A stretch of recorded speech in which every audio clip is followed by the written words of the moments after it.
This is Radio Plasma, a space dedicated to the exchange of ideas, conversations, stories, music, performances, and randomness. Listen at radioplasma.com. Also, you can find us on Spotify, Apple Podcast, Google Play, TuneIn, and Stitcher.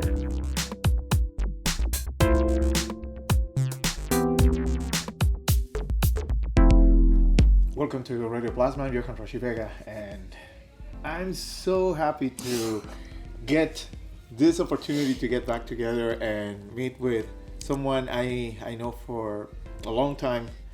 And what a small world this is, right? Yeah, man. Otura Mun, and he's the mastermind of ԻΦÉ. Thank you so much, man. I appreciate you making the space for me here. Oh, absolutely. What a pleasure. And just to give a little bit of the background of how we know each other.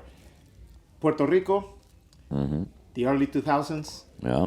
and the electronic music scene with all its different streams and variations. Yeah. And by that time it was DJ Nature. It's The me. name. Yeah, man. I moved to Puerto Rico in 1999. That was like right when the rave scene was really kicking off, and I moved above a bar called Don Pablo with a guy named Mio, who was from the center of the island, from Isabela, I believe. Yeah. And yeah, man, Mio had a band called Local 12 at the Local time. I remember playing parties with Mio and Local 12, and then just starting to DJ in the rave scene. So they threw a party that was like legendary in this cave in Camoy. So I did all three of those. I did the ones in the tunnel, and yeah, man. I was a young DJ and loved to play, and I kind of came at the right time, and so Yeah, and I remember we shared together time at a rave in the beach. Yeah. And that was one of so many different special moments in Puerto Rico, enjoying of music and being in the elements with the nature. So that was those are experiences like for memories for a lifetime. Yeah, it was a magical time, man. So as DJ, you were exploring all sort of different genres, which was always what kept people interested and keep listening to DJ Nature, because everything went on your sets. Yeah. And definitely it showed that you were completely immersed into exploring music in all possible styles. And how that phase of being DJ kept evolving as a musician, as a producer, because then you got involved recording with Yarimir Caban, Ima, with her second album. And now look at this amazing fusion project called ԻΦÉ. So what happened during this time where the evolution started to get you interested into what it is today, your musical journey?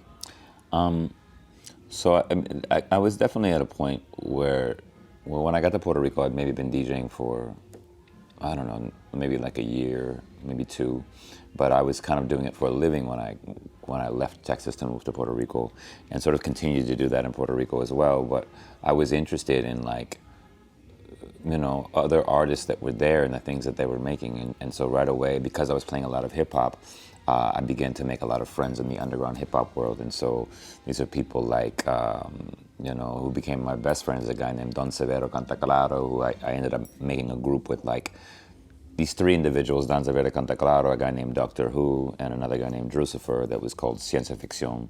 And that was kind of like my group of homies, you know, like, we ended up getting an apartment together in Old San Juan and in La Perla, actually.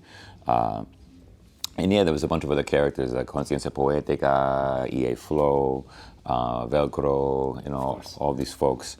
And so that was kind of like a mini home inside of hip-hop, if you will. But I was also came from a background that was very punk rock. I went to the University of North Texas, and I remember being in around the punk rock scene there. And so I was also, Mio, who I was like a roommate with, was like a contemporary of mine, because Mio liked everything, you know. Yeah.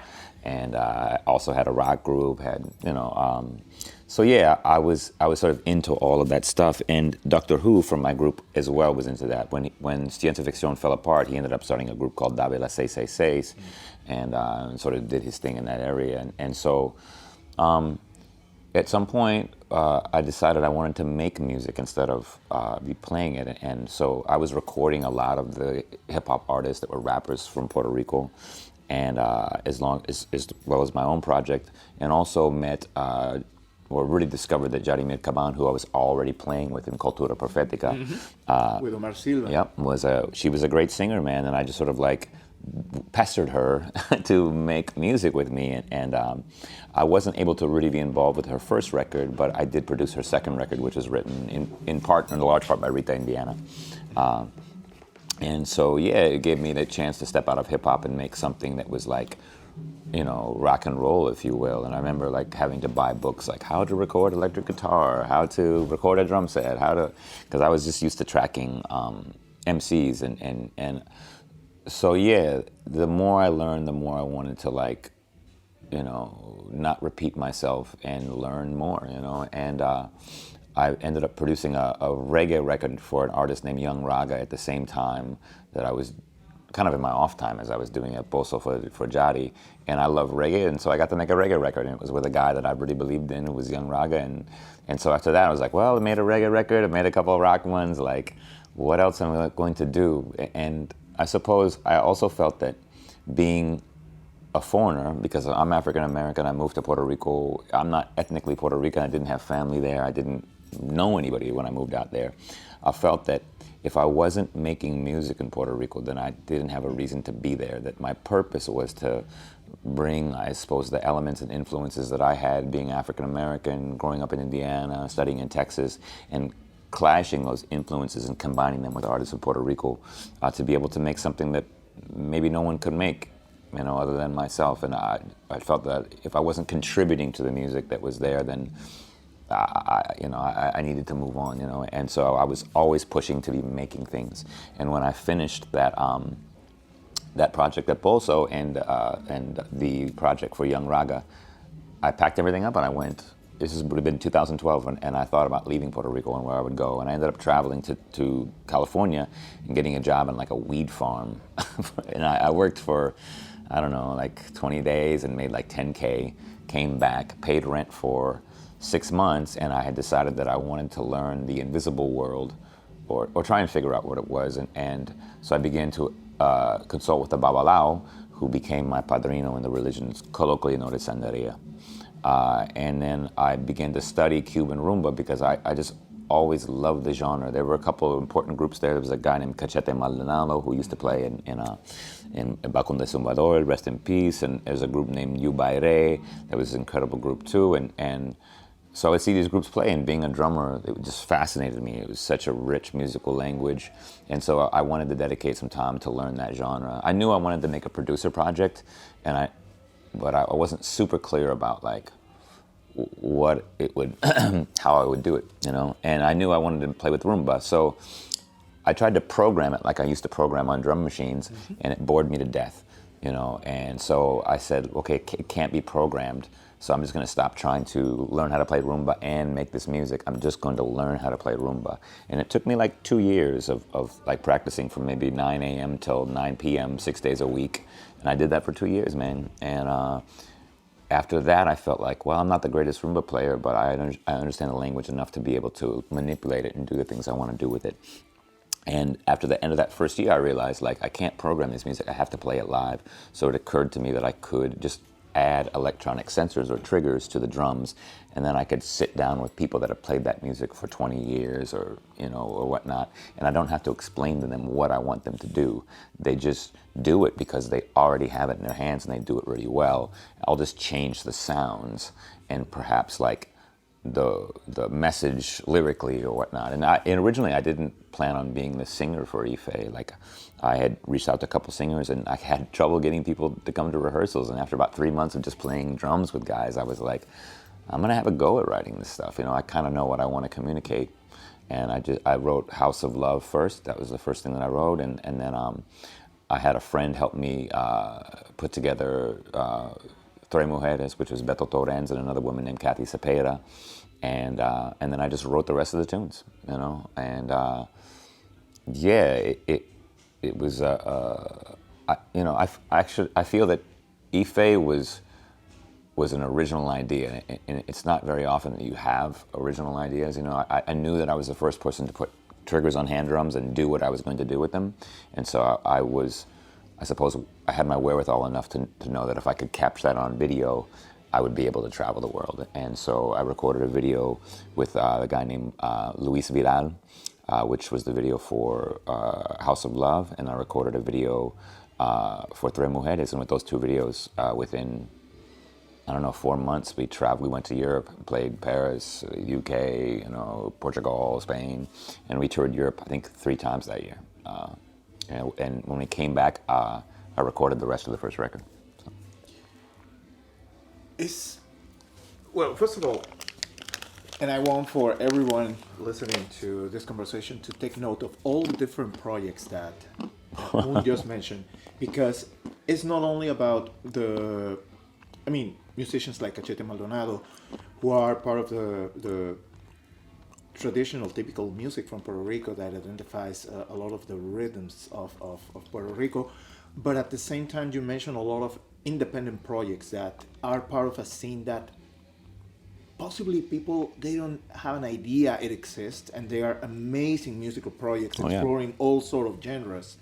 So you were involved with them, and at the same time, in thinking about the reference you make about Don Pablo Rodriguez as a creator and producer of projects involving Cachete and involving other important musicians, fusing electronic music as well, with some of those interesting concepts that he was doing with the Candela Fest. Yeah, man, and, legendary. The broken beat scene from UK, combining with Puerto Rican sounds. You were part of that. You were involved in it, and you were able, like you said, to develop a full, completely original idea based on how to keep the essence of something that is organic and naturally played, like a drum. It needs that physical contact of the fingers and to feel the leather and the texture of the drum, so you can actually make it sound the way it is intended to be. Something that electronically is not the same.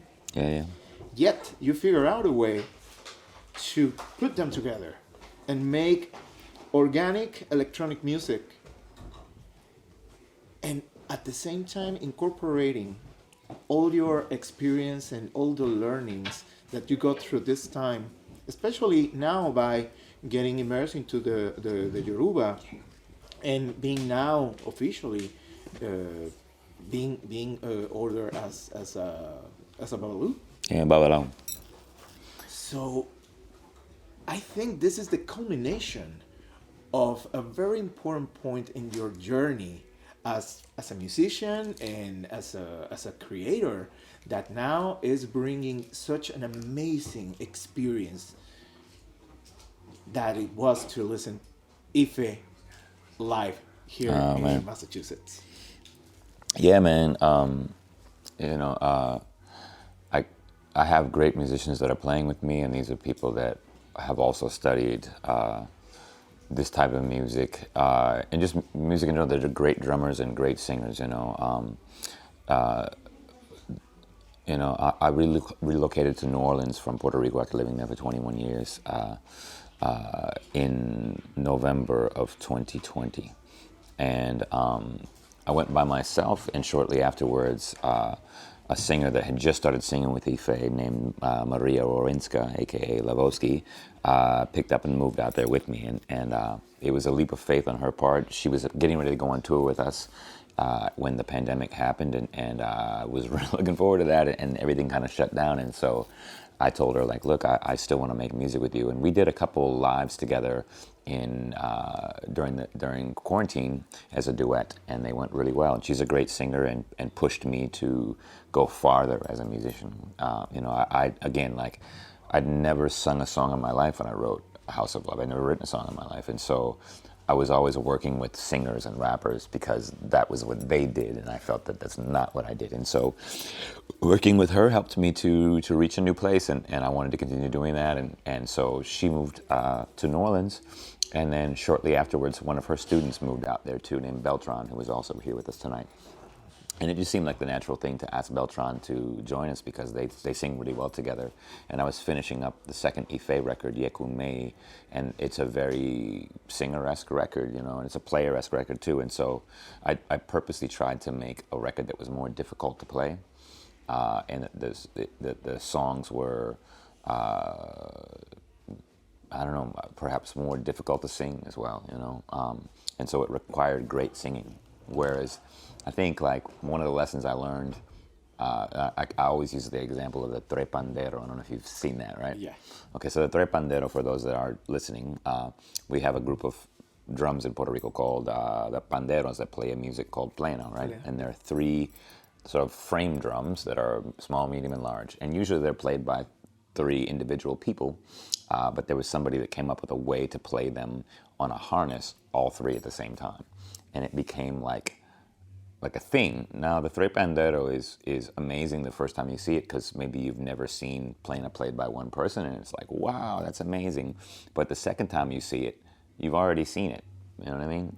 And I felt that like ԻΦÉ had some of those elements. Like, definitely it's an original idea, and the first time you see that, you're going to be probably or hopefully impacted by it because it's you rarely that you see something you've never seen before.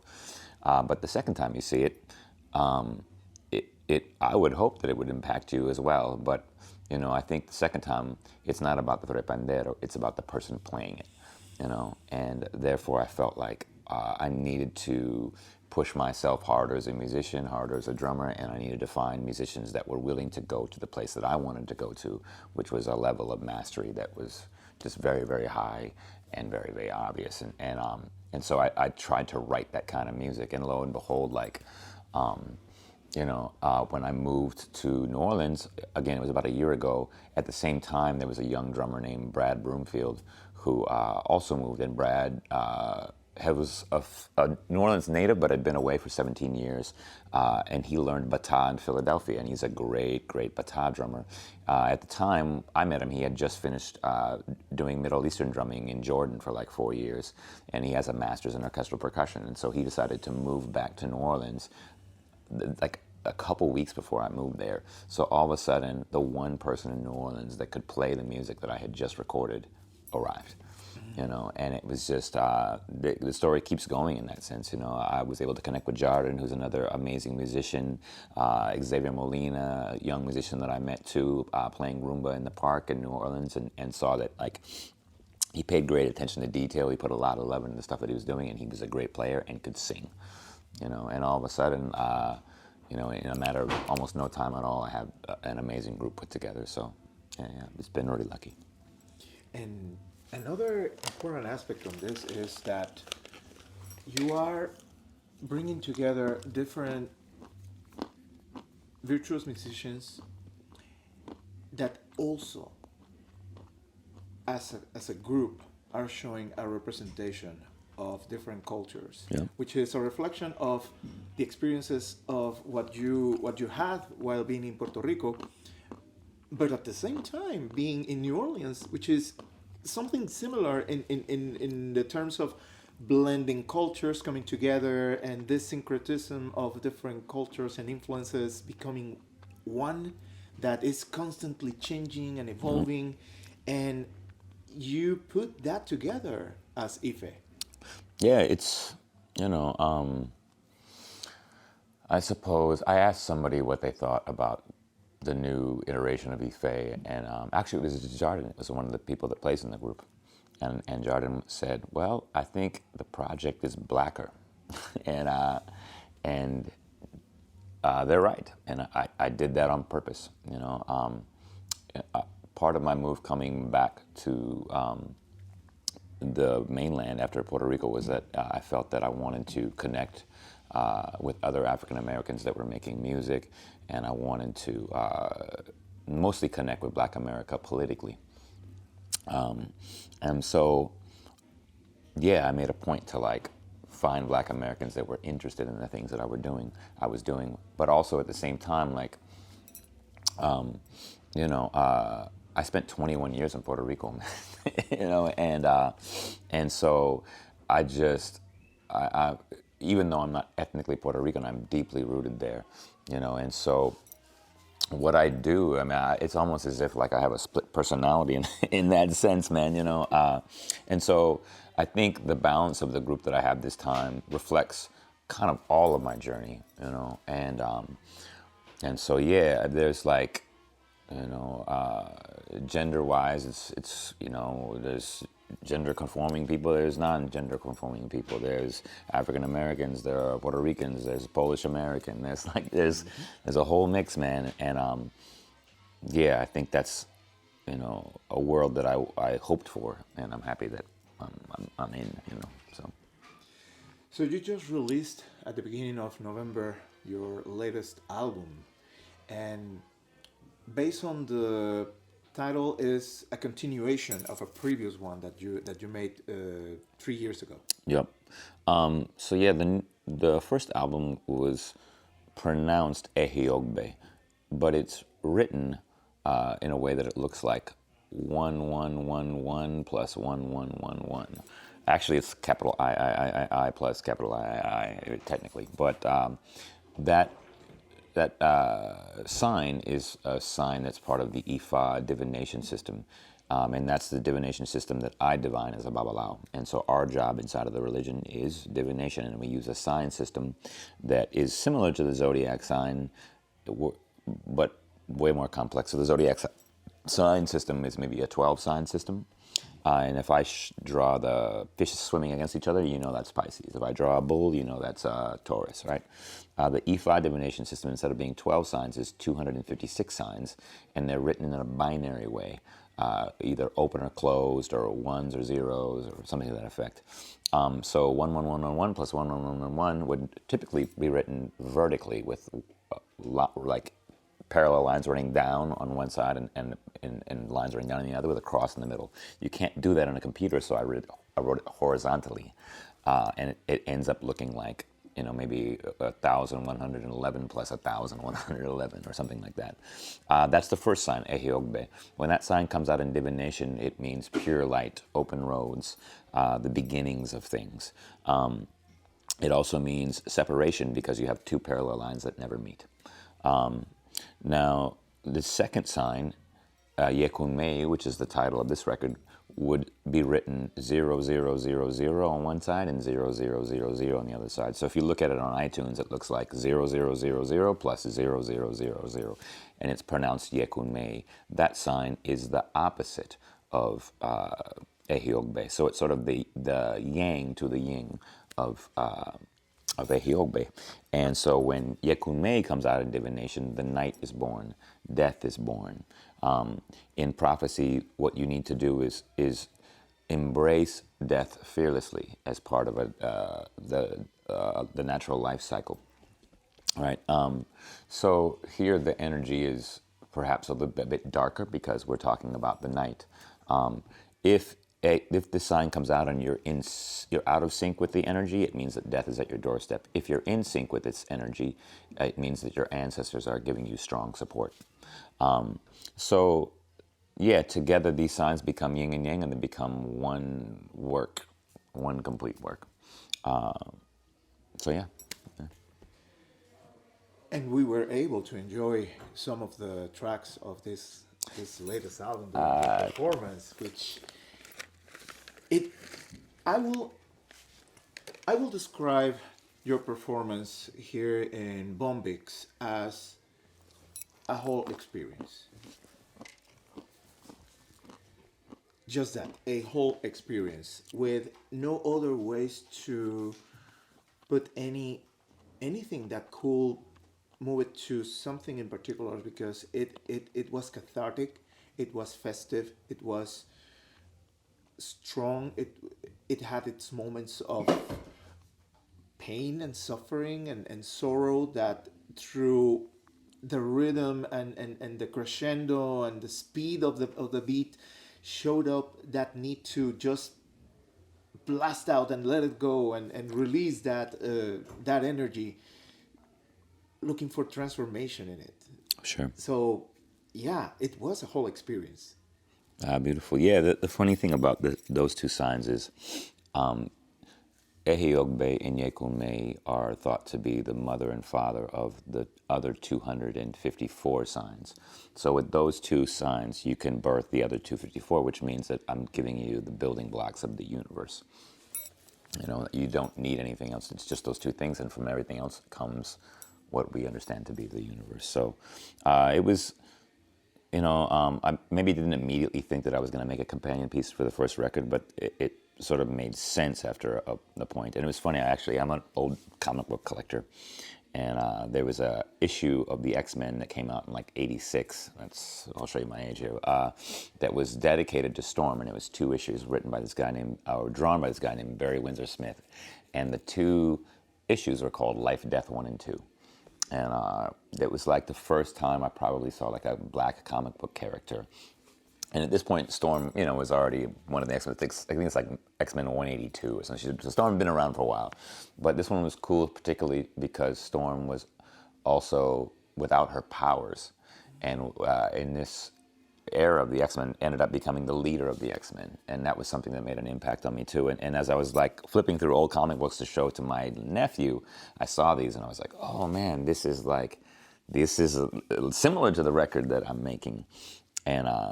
And so, yeah, you know, life throws you signs, and I just tried to take the signs that came to me. And this record also gave me a chance to explore themes and orishas that weren't on the first record. And so in the first record, I sang to Yemaya and Obatala and Ogun. And here in this record, I get a chance to sing to Shango. I get a chance to sing to Orula, Orifa, and Elegua. And those orishas just have different energies, you know. This is a very political record, too. And Shango's sort of the deity that's associated with justice, because when Shango comes down, he strikes down his enemies with fire and lightning, you know. And in this moment of sort of political turmoil, I like wanted to have Shango's energy there. So, yeah.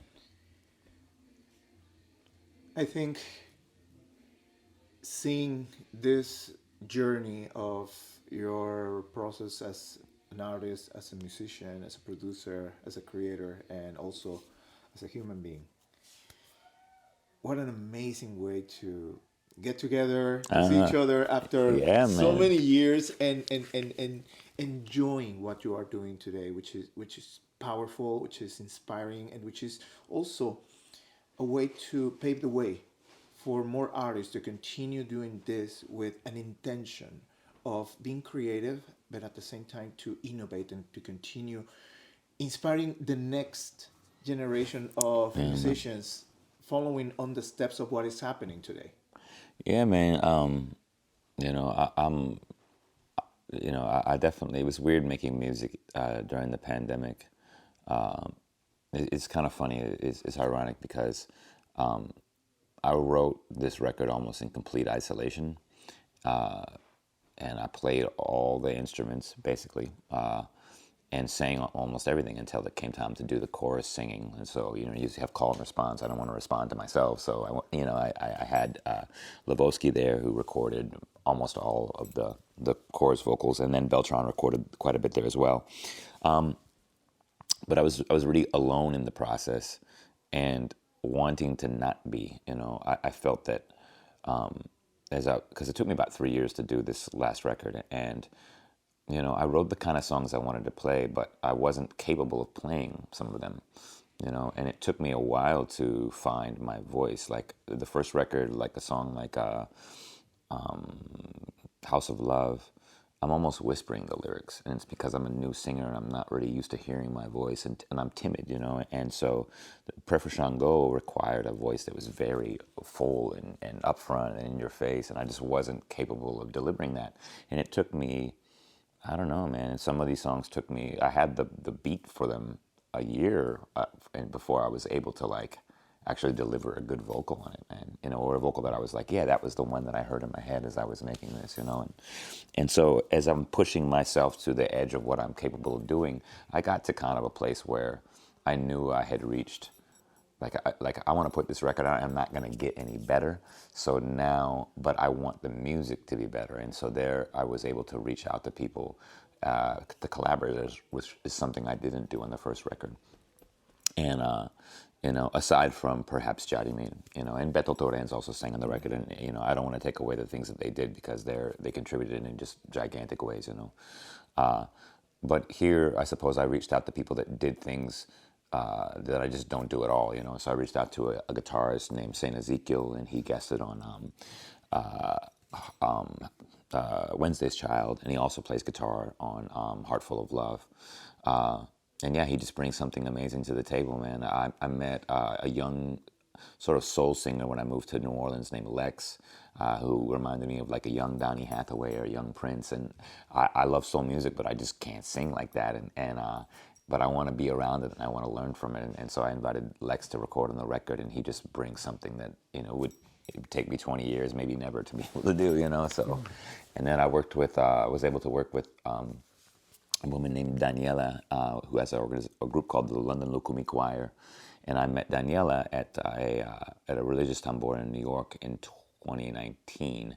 And we just sort of kept in touch. And when I got to the last song on the record, like, I had already had the sketch for it, and I had put my own, you know, harmonies on it or whatever. And I was like, nah, I think like I would like to end with, you know, something that I'm incapable of doing. And I thought about a couple options, and I remembered Daniela, and I was like, man, I got to reach out to her. Like, she would probably have a crazy arrangement for this.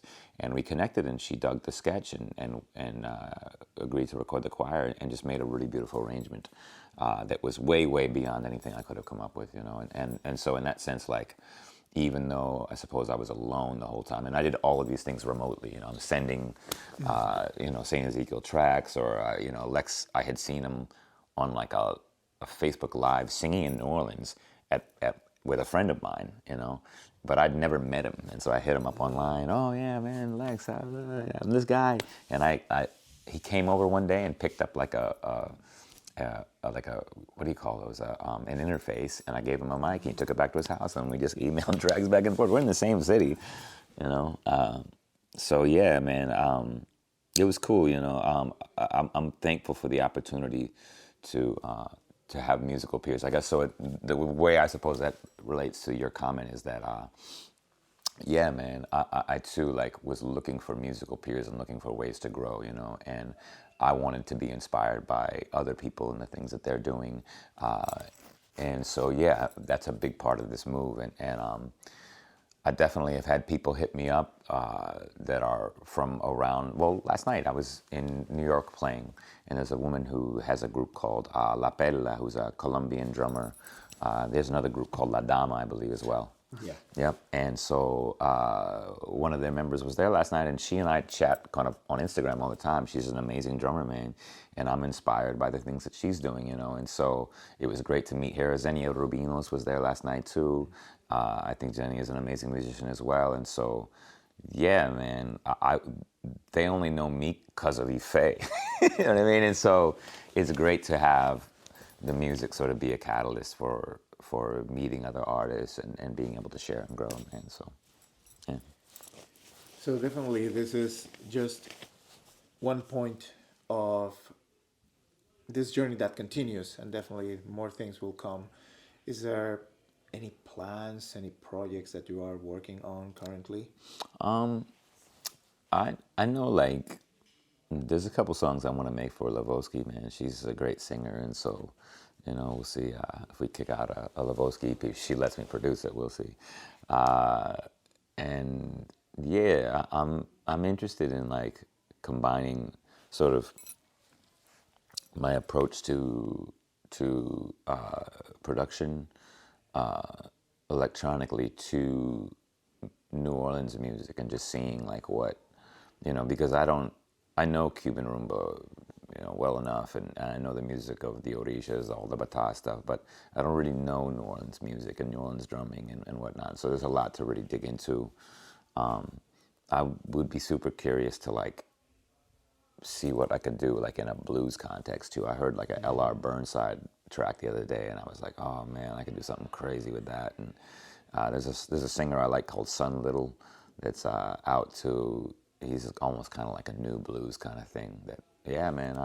Sky's the limit, man. New Orleans is so musically rich, man. It's just and the city was asleep when I got there, so I'm just looking forward to it coming alive and seeing what's out there, man.